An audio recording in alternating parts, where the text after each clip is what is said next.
Bismillahirrahmanirrahim. Assalamualaikum warahmatullahi wabarakatuh. Bismillahi wassalatu wassalamu ala rasulillah wa ala alihi wa ashabihi ajma'in. Segala puji bagi Allah, Rabb semesta alam, yang hanya kepadanya lah kita menyembah dan hanya kepadanya lah kita meminta pertolongan. Tak lupa pula kita bersalawat kepada Nabiullah Muhammad sallallahu alaihi wasallam dan kepada para keluarganya dan para sahabatnya. Pada kesempatan ini, kami dari kelompok 4 akan membahas materi kami, yaitu organisasi profesi dan kode etik kependidikan. Yang pertama, yaitu organisasi profesi pendidikan. Suatu profesi bila ingin maju memerlukan organisasi yang sehat.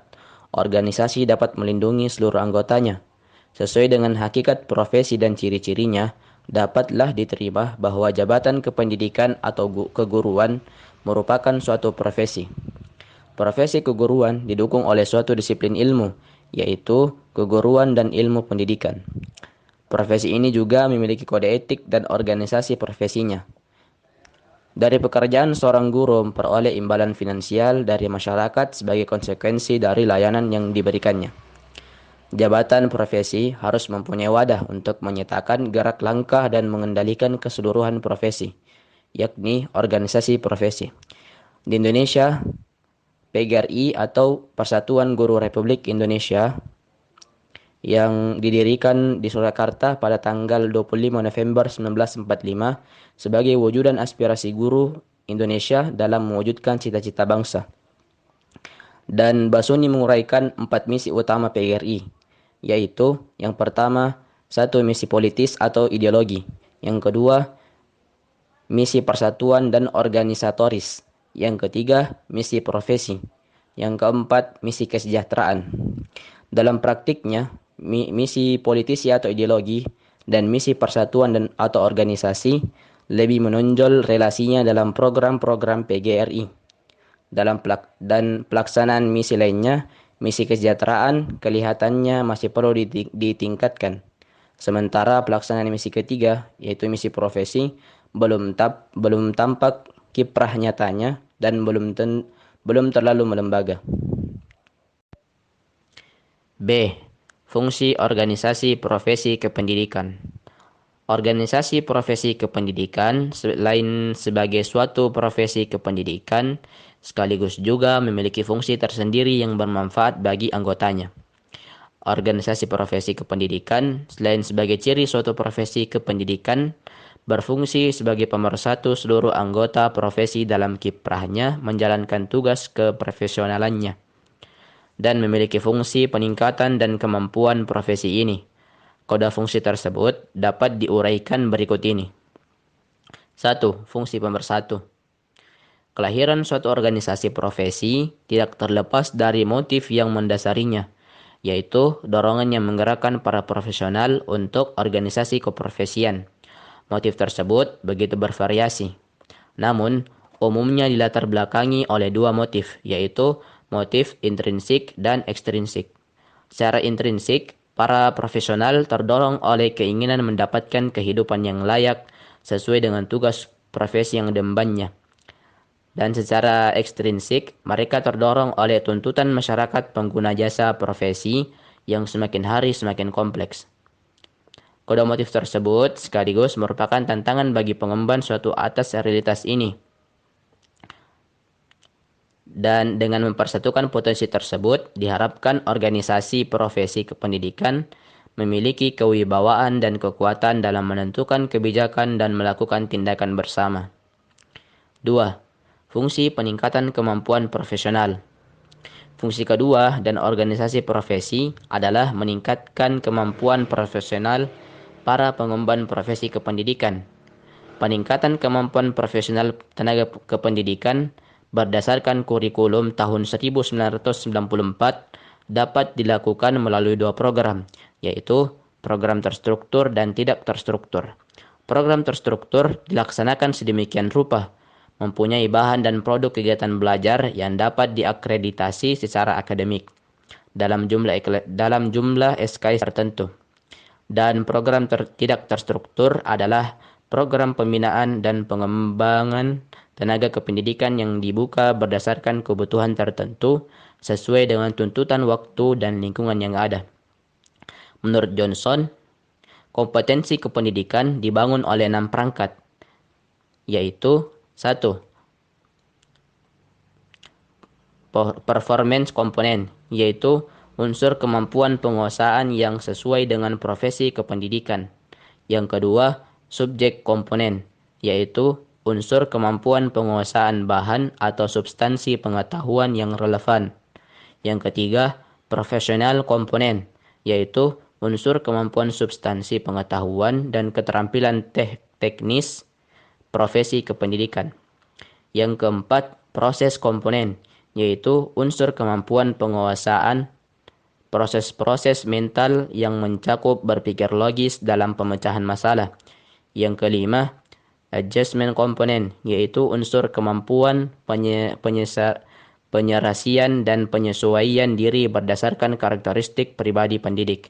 Yang keenam, unsur komponen sikap atau nilai kepribadian pendidik atau guru. C. Tujuan organisasi profesi kependidikan. Yang pertama, yaitu untuk meningkatkan dan mengembangkan karir anggota, yang merupakan upaya dalam mengembangkan karir anggota sesuai dengan bidang pekerjaan yang diembannya. Yang kedua, untuk meningkatkan dan mengembangkan kemampuan anggota, yang merupakan upaya terwujudnya kompetensi kependidikan yang handal. Yang ketiga, untuk meningkatkan dan mengembangkan kewenangan profesionalan anggota, yang merupakan upaya para profesional untuk menempatkan anggota suatu profesi sesuai dengan kemampuan. Yang keempat, untuk meningkatkan dan mengembangkan martabat anggota, yang merupakan upaya organisasi profesi kependidikan agar anggotanya terhindar dari perilaku yang tidak manusiawi dari pihak lain dan tidak melakukan praktik yang melecehkan nilai-nilai kemanusiaan. Yang kelima, untuk meningkatkan dan mengembangkan kesejahteraan, yang merupakan upaya organisasi profesi kependidikan untuk meningkatkan kesejahteraan lahir dan batin anggotanya. Kemudian yang selanjutnya adalah kode etik kependidikan. Kode etik adalah kumpulan peraturan atau norma-norma atau perbuatan. Kode etik dapat diartikan sekumpulan peraturan atau norma-norma kesusilaan bagi perbuatan tingkah laku. Kode etik profesi keguruan adalah kumpulan peraturan atau norma kesusilaan bagi para guru sebagai pedoman bersikap, berbuat baik, dan bertindak dalam praktik keguruannya. Untuk pembahasan ini ada beberapa poin penting. Yang pertama, fungsi kode etik. Secara umum, dirinci bahwa kode etik guru memiliki beberapa fungsi. Yang pertama, agar guru memiliki pedoman dan arah yang jelas dalam melaksanakan tugasnya sehingga terhindar dari penyimpanan profesi. Yang kedua, agar profesi guru terhindar dari pemecahan dan pertentangan internal. Yang ketiga, agar guru mampu meningkatkan kualitas pelayanan sehingga jasa profesi guru diakui dan digunakan oleh masyarakat sebagai profesi membantu dalam memecahkan masalah dan mengembangkan diri. Yang keempat adalah agar guru dapat bertanggung jawab di atas profesinya. Yang terakhir dari fungsi kode etik yaitu agar profesi guru terhindar dari campur tangan profesi lain dan pemerintah. Poin penting kedua adalah implikasi kode etik dalam masyarakat dan keluarga. Dalam menetapkan kode etik guru di masyarakat perlu diperlihatkan karakteristik masyarakat, yaitu masyarakat global ini dengan syarat dengan dan pemikiran kritis. Pentingnya penerapan kode etik guru di dalam masyarakat didasarkan pada 3 alasan. Alasan yang pertama adalah karena masyarakat merupakan tempat melakukan tugas keprofesionalan guru. Alasan yang kedua adalah karena masyarakat menjadi sumber belajar dan mendidik diri sebagai seorang guru. Yang alasan yang ketiga karena masyarakat sebagai konsumen dan pengguna jasa kependidikan. Nah, fungsi kode etik ini ada beberapa ya. Jadi saya jelaskan. Yang pertama itu agar guru memiliki pedoman dan arah yang jelas dalam melaksanakan tugasnya, sehingga terhindar dari penyimpangan profesi. Jadi memang benar guru itu apa? Tugas memang benar dia itu apa? Guru itu tugasnya ngajar ya, emang ngajar. Tapi sebenarnya konteks mengajar ini luas sehingga dibutuhkan pedoman supaya tidak keluar arah, maksudnya masih dalam ruang lingkup mengajar. Kedua, agar profesi guru terhindar dari pemecahan atau pertentangan internal. Dalam setiap profesi pekerjaan juga sebenarnya yang namanya konflik itu pasti ada dan sulit dihindari. Maka dari itu kode etik ini juga perlu supaya guru juga itu terhindar dari konflik-konflik tersebut. Ketiga, agar guru mampu meningkatkan kualitas dan kualitas pelayanan sehingga jasa profesi guru diakui dan digunakan oleh masyarakat sebagai profesi membantu dalam memecahkan masalah dan mengembangkan diri. Kemudian, keempat, agar guru bertanggung jawab atas profesinya. Karena sebenarnya tuh banyak yang bilang, jadi guru itu mudah. Padahal pada dasarnya guru itu sulit karena memiliki tanggung jawab yang sangat besar. Kemudian yang terakhir itu yang kelima, yang terakhir, agar profesi guru terhindar dari campur tangan profesi lain dan pemerintah. Ini mungkin bisa dibilang salah satu cara pemerintah ya. Sebenarnya guru itu memang sudah seharusnya mengajar anak-anaknya supaya menjadi lebih baik, dan dia itu tidak usah berhubungan dengan profesi lain seperti pencuri, seperti sesuatu yang nggak perlu. Jadi, makanya kode etik ini berusaha supaya guru itu tetap menjadi guru, nggak usah menjadi yang lain-lain kayak jual narkoba gitu. Pokoknya tetap jadi guru. Nah, kemudian implikasi kode etik dalam masyarakat dan keluarga. Dalam menetapkan kode etik guru di masyarakat perlu diperhatikan karakteristik masyarakat. Nah, jadi kemudian selanjutnya itu saya akan menjelaskan implikasi kode etik guru terhadap masyarakat dan keluarga. Nah, yang pertama itu masyarakat merupakan tempat melakukan tugas. Jadi implikasinya itu apa yang kita ajarkan kepada murid-murid kita itu, maka biasanya itu murid-murid tersebut atau siapapun yang kita ajarkan, mereka akan mengaplikasikannya ke masyarakat. Kemudian karena masyarakat menjadi sumber belajar dan mendidik diri seorang guru. Nah, itu dia. Dan dari guru juga masyarakat bisa belajar. Lalu implikasi yang ketiga, karena masyarakat sebagai konsumen dan pengguna jasa pendidikan. Nah, kan yang namanya TK, SD, SMP, SMA, atau mondok juga sama, atau kuliah. Konsumennya itu pasti dari masyarakat. Tidak lain dan tidak bukan adalah masyarakat.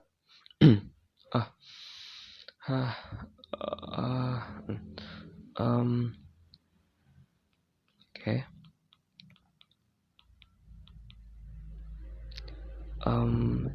Lalu dalam undang-undang juga dijelaskan dalam Undang-Undang Nomor 14 Tahun 2005 tentang guru dan dosen. Pasal 43 ayat 1 dan 2 tertuang pada Kode Etik Guru Indonesia PGRI 1989. Nah, undang-undangnya isinya tuh kayak gini. Kode Etik Guru Indonesia. Guru Indonesia yang berjiwa Pancasila dan serta pada Undang-Undang Dasar 1945 turut bertanggung jawab atas terwujudnya cita-cita proklamasi. Nah, di sini kita juga harus paham bahwa salah satu faktor Indonesia bisa merdeka adalah karena guru. Karena guru adalah peran yang sangat penting dalam setiap negara. Karena negara tidak akan bisa berkembang tanpa adanya guru. Nah, lalu ada beberapa poin dalam undang-undang ini. Yang pertama, guru berbakti membimbing peserta didik untuk membentuk manusia Indonesia seutuhnya yang berjiwa Pancasila. Lalu, guru berusaha dan melaksanakan kejujuran profesional. Ketiga, guru berusaha memperoleh informasi tentang peserta didik sebagai bahan melakukan bimbingan dan pembinaan. Keempat, guru menciptakan suasana sekolah sebaik-baiknya yang menunjang berhasilnya proses belajar mengajar. Kelima, guru memelihara hubungan baik dengan orang tua murid dan masyarakat sekitarnya untuk membina peran serta dan rasa tanggung jawab bersama terhadap pendidikan. Keenam, guru secara pribadi dan bersama-sama mengembangkan dan meningkatkan mutu dan martabat profesinya. 7. Guru memelihara hubungan seprofesi, semangat kekeluargaan, dan kesetia kawanan sosial. Selanjutnya, guru bersama-sama memelihara dan meningkatkan mutu organisasi PGRI sebagai sarana perjuangan dan pengabdian. Lalu, yang terakhir, guru melaksanakan segala kebijakan pemerintah dalam bidang pendidikan. Jadi khusus untuk yang terakhir ini, dalam proses pembelajaran kan banyak variasi untuk mengajar, banyak caranya juga, banyak metodenya juga. Nah, pemerintah menyediakan berbagai macam instrumen atau media supaya instrumen atau media tersebut bisa dipakai oleh para guru untuk mengajar selama hal-hal tersebut masih dalam ruang pengajaran. Itu untuk sekian. Oke, jadi sekian untuk yang tadi tentang kode etik. Kemudian yang selanjutnya yang bagian F, deskripsi kode etik keguruan. Begitu pentingnya pendidikan dalam pembangunan nasional, pemerintah Republik Indonesia mengeluarkan Undang-Undang Nomor 14 Tahun 2005 tentang guru dan dosen, di mana pada pasal 1 menjelaskan bahwa guru adalah pendidikan profesi dengan tugas utama mendidik, mengajak, membimbing, mengarahkan, melatih, menilai, dan mengevaluasi peserta didik pada pendidikan anak usia dini, jalur pendidikan formal, pendidikan dasar, pendidikan menengah, serta pada pasal 43 menjelaskan bahwa yang pertama, untuk menjaga dan meningkatkan kehormatan dan martabat guru dalam pelaksanaan tugas keprofesionalan, organisasi profesional membentuk kode etik. Kemudian yang kedua, kode etik sebagaimana dimaksudkan pada ayat pertama berisi norma dan etika yang mengikat perilaku guru dalam pelaksanaan tugas keprofesionalan.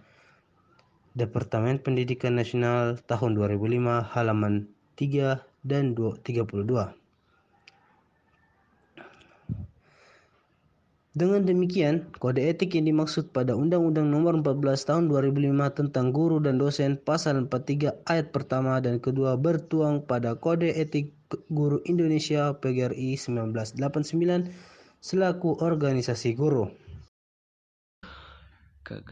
Keguruan dalam keluarga-keluarga adalah kelompok masyarakat terkecil berupa pengelompokan primer yang terdiri atas sejumlah kecil orang karena hubungan saudara dan kerabat. Nah, jadi intinya yang ingin saya jelaskan pada bagian G ini adalah fungsi dari kode etik keguruan dalam hal keluarga. Jadi maksudnya keluarga yang saya maksud di sini adalah keluarga yang dimiliki oleh guru-guru tersebut. Nah, di sini ada nilai-nilai yang harus diberikan kepada keluarga guru-guru tersebut.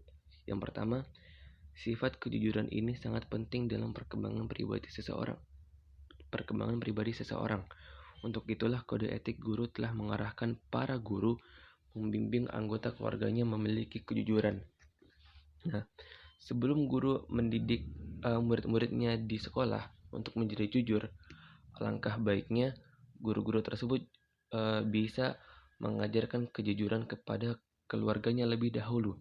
Jadi para guru ini bisa mengajar kepada orang-orang yang lebih dekat dengannya. Entah itu bisa suaminya, bisa istrinya, bisa anaknya, bisa bapaknya. Jadi dalam mengajarkan kejujuran, seorang guru itu, dalam kode etik guru bisa mengajarkannya kepada keluarga terlebih dahulu sebelum ke murid-muridnya yang di sekolah. Nah, kedua, memupuk semangat kekeluargaan dan kesetidak-kawanan anggota keluarganya. Jadi seorang guru ini uh, seakan-akan ingin ingin berusaha menjadi supporter yang terbaik untuk keluarganya. Nah, supaya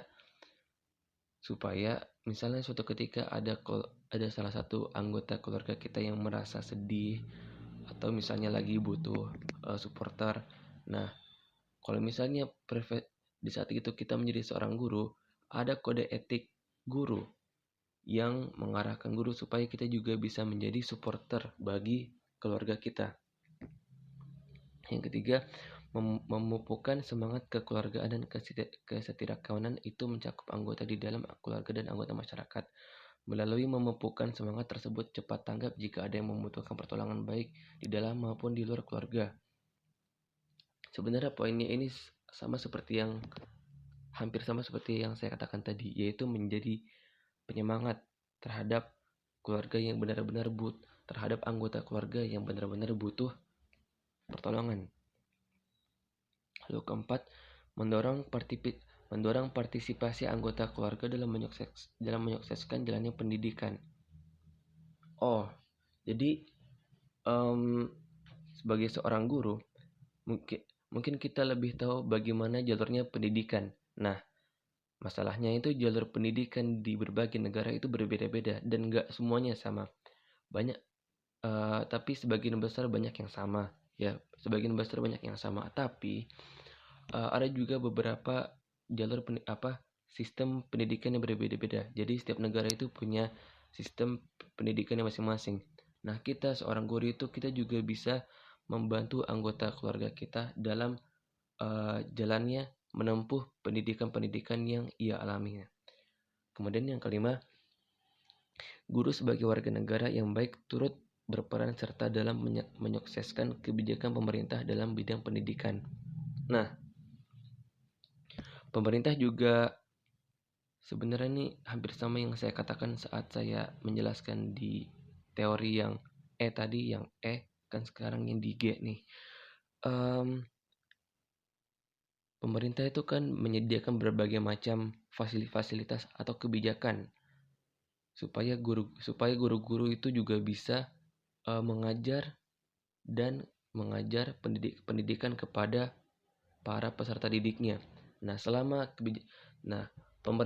apabila apa yang diperintahkan pemerintah itu masih dalam ruang lingkup pendidikan, apabila kebijakannya masih dalam daerah pendidikan, maka guru itu seharusnya jadi seyogyanya lah dianjurkan supaya guru itu ikut turut berperan serta dalam menyukseskan kebijakan pemerintah dalam bidang pendidikan. Nah, itu ya. Lalu di sini ada poin lain. Poinnya itu adalah contoh-contoh penerapan kode etik guru dalam keluarga. Jadi yang pertama, guru membimbing anggota keluarganya dengan bimbingan yang berorientasi pada pemenuhan kebutuhan keluarga dan rohani anggota keluarganya. Jadi berbicara tentang rohani, mungkin intinya itu maksudnya agama.